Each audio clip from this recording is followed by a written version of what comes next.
Hello students and जय हिंद। I welcome you all to my channel.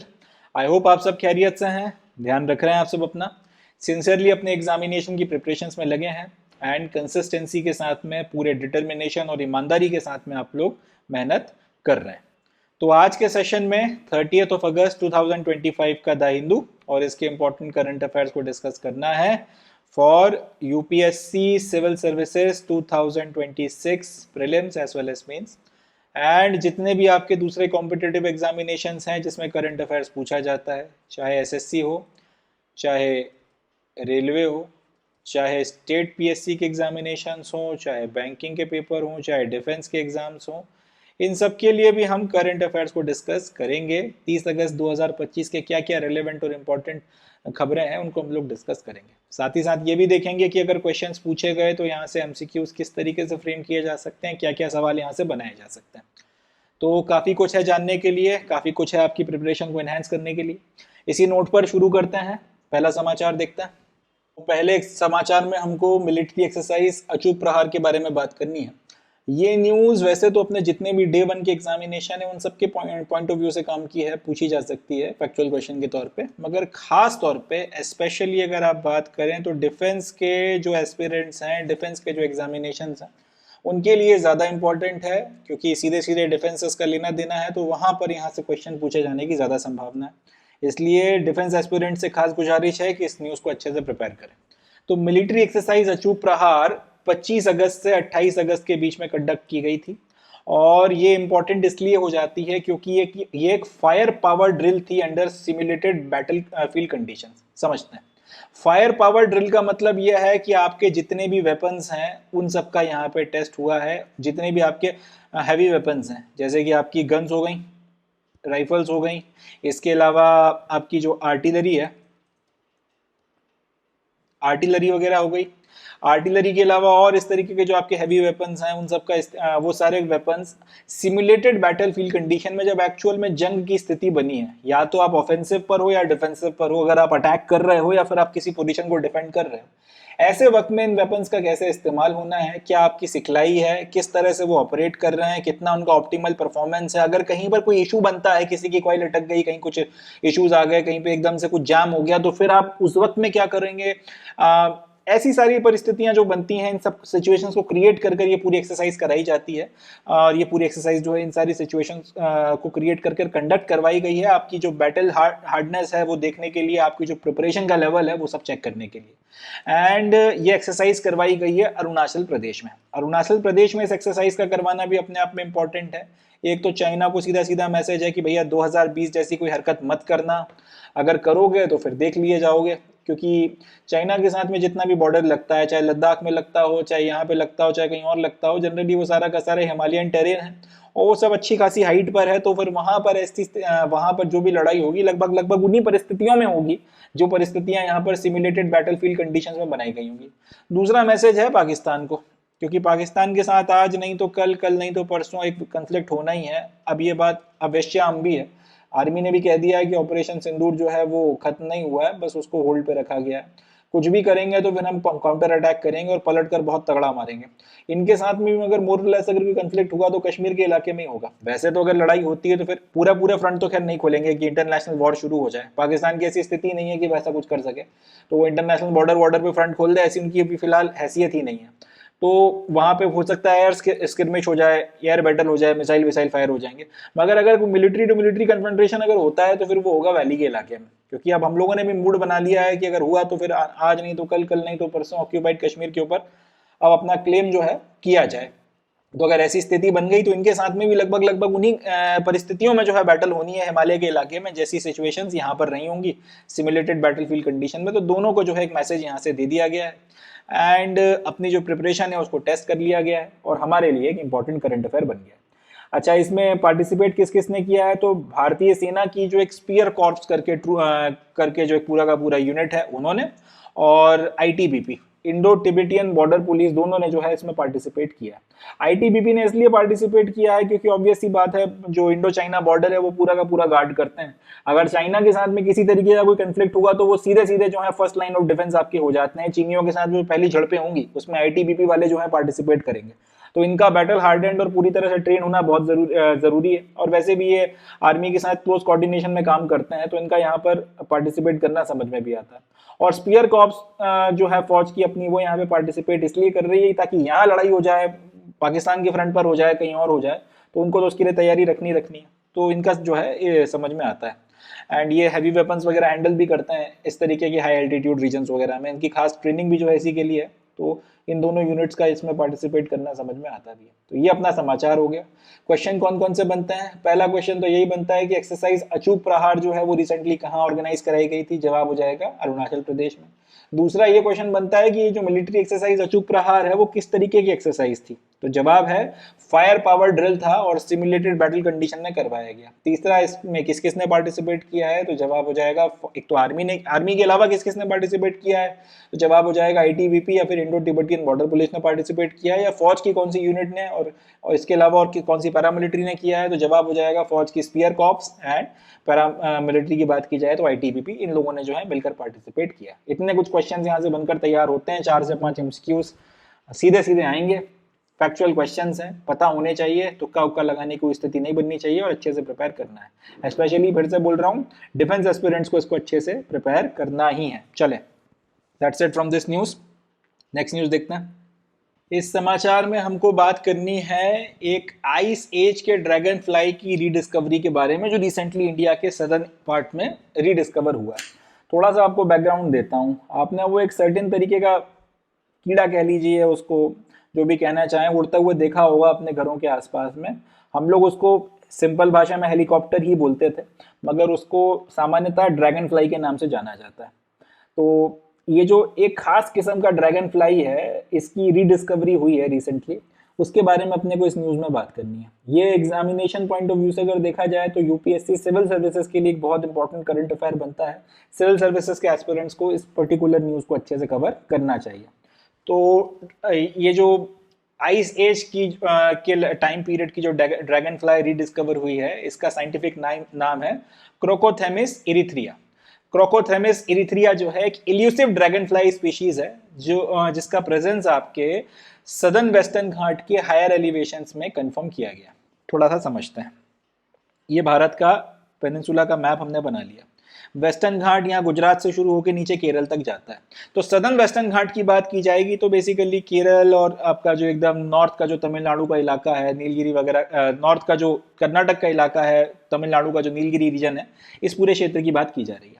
अब यहाँ पर ये जो आपका वेस्टर्न घाट की जो पहाड़ियां हैं, इसके हायर एलिवेशंस में, इसकी जो ज्यादा हाइट की चोटियां हैं, वहां पर ये आइस एज के टाइम पीरियड से एग्जिस्ट करने वाली ये ड्रैगन फ्लाई की डिस्कवरी हुई है, रीडिस्कवरी हुई है। पहले भी ये ढूंढा जा चुका था, मगर कुछ वक्त से ये माना जा रहा था कि शायद इंडिया में ये प्रेजेंट नहीं है, मगर इसको फिर से जो है रीडिस्कवर किया गया। फिर से समझिए, ये आपका इंडिया का मैप है, ये वेस्टर्न घाट है, गुजरात से शुरू होकर नीचे केरल तक जाता है। इसका सदर्न वेस्टर्न घाट यानी कि ये जो साउथ में प्रोमिनेंटली केरला, कुछ थोड़ा सा कर्नाटक का, सदर्न कर्नाटक का हिस्सा और तमिलनाडु का नीलगिरी रीजन, इस पूरे क्षेत्र की बात की जाए, यहाँ पर जो आपका वेस्टर्न घाट है, उसमें भी जो हायर एल्टीट्यूड की चोटियां हैं, हायर एलिवेशंस हैं इस रीजन में, वहां पर ये जो एल्यूसिव किस्म की ड्रैगन फ्लाई की स्पीशीज है, जिसका साइंटिफिक नाम क्या है, क्रोकोथेमिस एरिथिया, इसकी रीडिस्कवरी की गई है।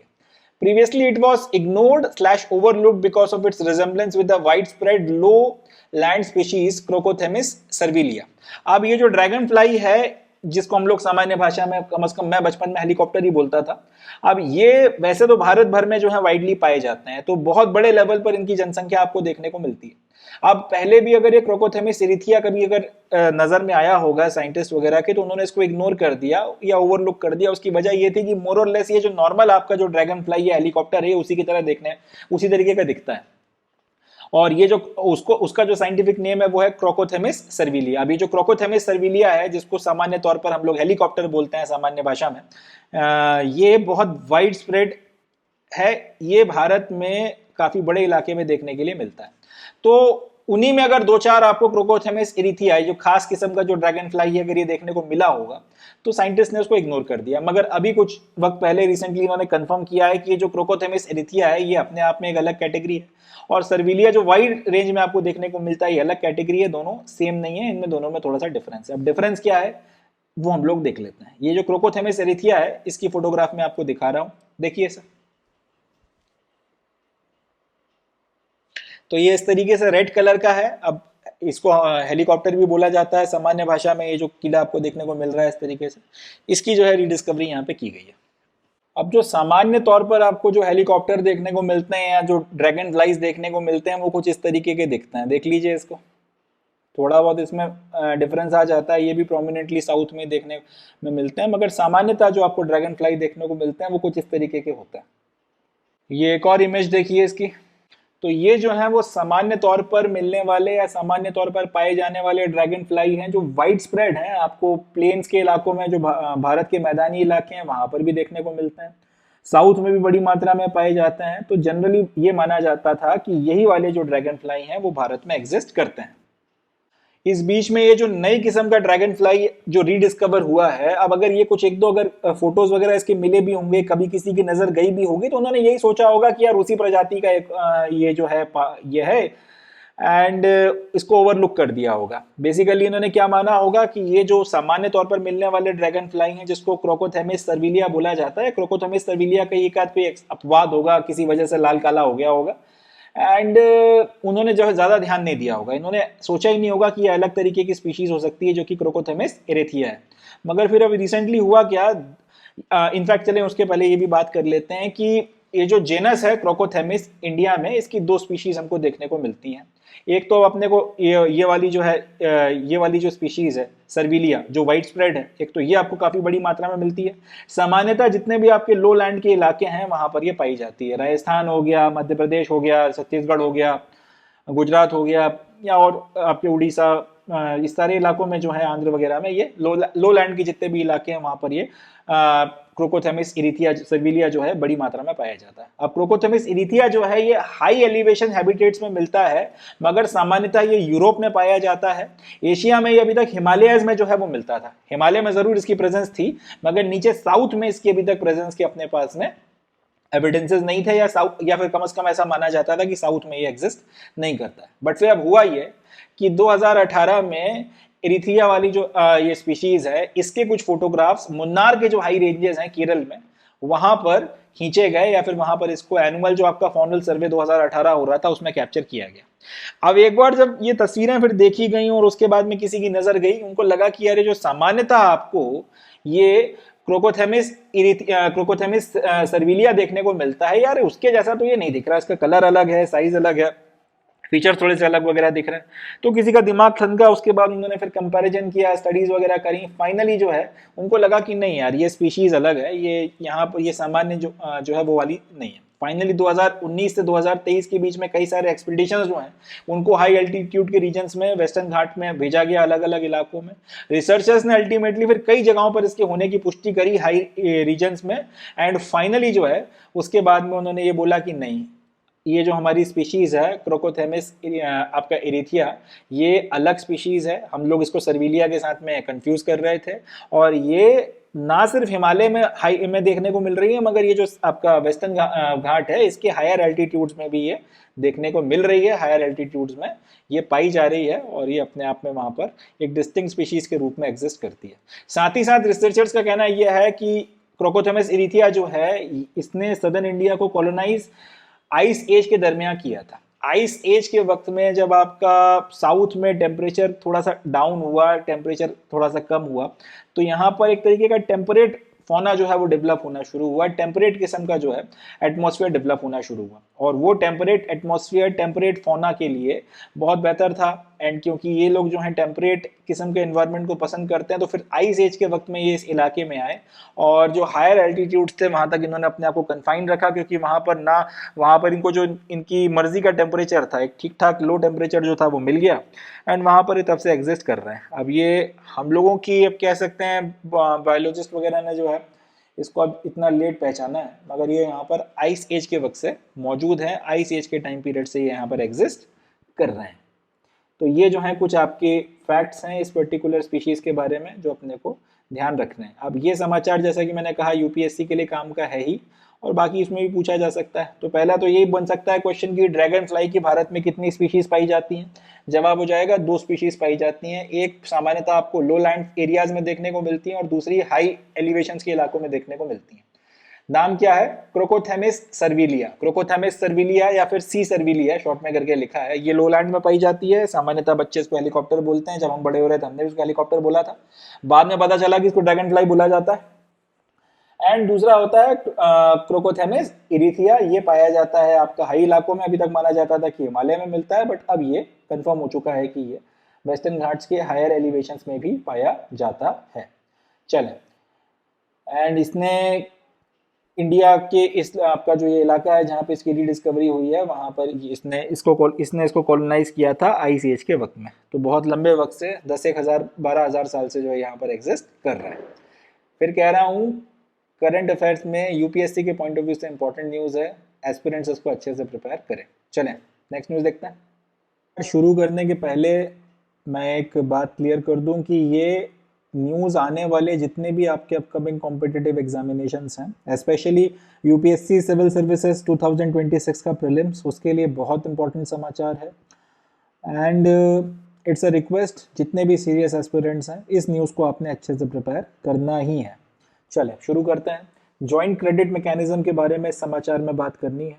न्यूज़ यह है कि इंडिया और जापान ने एक मेमोरेंडम ऑफ कोऑपरेशन साइन किया है अबाउट जॉइंट क्रेडिट मैकेनिज्म। और ये जॉइंट क्रेडिट मैकेनिज्म के इसलिए इम्पोर्टेंट है क्योंकि ये अपने आप में इस तरीके का पहला मैकेनिज्म है जो जापान ने प्रपोज किया है। इसके पहले इस तरीके के मैकेनिज्म की कोई मिसाल आपको दुनिया में देखने के लिए नहीं मिलती है। तो इस पर कोऑपरेशन के लिए भारत और जापान के बीच में एक मेमोरेंडम साइन हुआ है कि हम लोग ये जॉइंट क्रेडिट मैकेनिज्म का जो पूरा का पूरा प्लान है जापान का, इसमें उनके साथ में कोऑपरेट करेंगे। अब सवाल उठता है कि ये जॉइंट क्रेडिट मैकेनिज्म होता क्या है? तो इसका जवाब है ये एक जापानीज इनिशिएटिव है। इसमें जापान क्या करता है कि जितने भी आपके डेवलपिंग नेशन है उसमें लो कार्बन से रिलेटेड जो टेक्नोलॉजीज हैं उसको ना उनको इम्प्लीमेंट करवाता है, उनको इस तरीके की टेक्नोलॉजीज देता है, प्लस इन्वेस्टमेंट देता है, उनको पैसा देता है कि अगर आप चाहो तो खुद इस तरीके की अपने परिस्थितियों के हिसाब से लो कार्बन टेक्नोलॉजीज के का रिसर्च एंड डेवलपमेंट करो, उनका मास प्रोडक्शन करो और लोगों तक जो है इसको लेकर जाओ। समझिएगा क्या कहानी है। आप ऐसे वो तरीके जिससे कि आपका जो कार्बन एमिशन हो रहा है, कार्बन एमिशन को कम करने के लिए जिन सारी टेक्नोलॉजीज का इस्तेमाल किया जाता है वो सारी की सारी टेक्नोलॉजीज कहलाती हैं लो कार्बन टेक्नोलॉजीज। अब ये लो कार्बन टेक्नोलॉजीज जापान क्या करता है कि जो डेवलपिंग नेशन है, क्योंकि लो कार्बन टेक्नोलॉजीज को बनाना फिर मास प्रोड्यूस करना लोगों को देना ताकि पूरे के पूरे देश का जो कार्बन एमिशन है वो कम हो सके, अपने आप में बहुत खर्चीला काम है। अब कोई गरीब देश है या फिर कोई डेवलपिंग नेशन है उसके पास में इतना पैसा होता ही नहीं है। नतीजा यह है कि उनका कार्बन एमिशन कम नहीं हो पाता और इसके चलते फिर वो जो अपना कार्बन एमिशन कम करने के टारगेट्स हैं उन्हें मीट नहीं करते, तो फिर उसके 10 इश्यूज होते हैं। अब जापान ने ये बोला है कि यार तुम्हारे पास में पैसा नहीं है या फिर R&D के लिए या रिसोर्सेज नहीं है, तो हम एक काम करते हैं, एक तो हम तुम्हें अपनी तरफ से हमारे पास जो लो कार्बन की टेक्नोलॉजी है वो हम तुम्हें देंगे, तुम उसको अपने देश में इंप्लीमेंट कराओ। दूसरा, अगर चलो हमारी टेक्नोलॉजी तुम्हारी परिस्थितियों के हिसाब से मैच नहीं करती, सर्कमस्टांसेस के हिसाब से मीट नहीं करती, तो तुम अपने ही देश में रिसर्च एंड डेवलपमेंट के लिए और नई नई टेक्नोलॉजी इस तरीके की खोजने के लिए जो भी तुम्हें पैसा लगता है वो बताओ, हम उसमें इन्वेस्ट करने को तैयार है। बदले में अब जब तुम ये पूरा काम कर लोगे, इससे होगा ये कि तुम्हारा जो कार्बन एमिशन है वो कम हो जाएगा।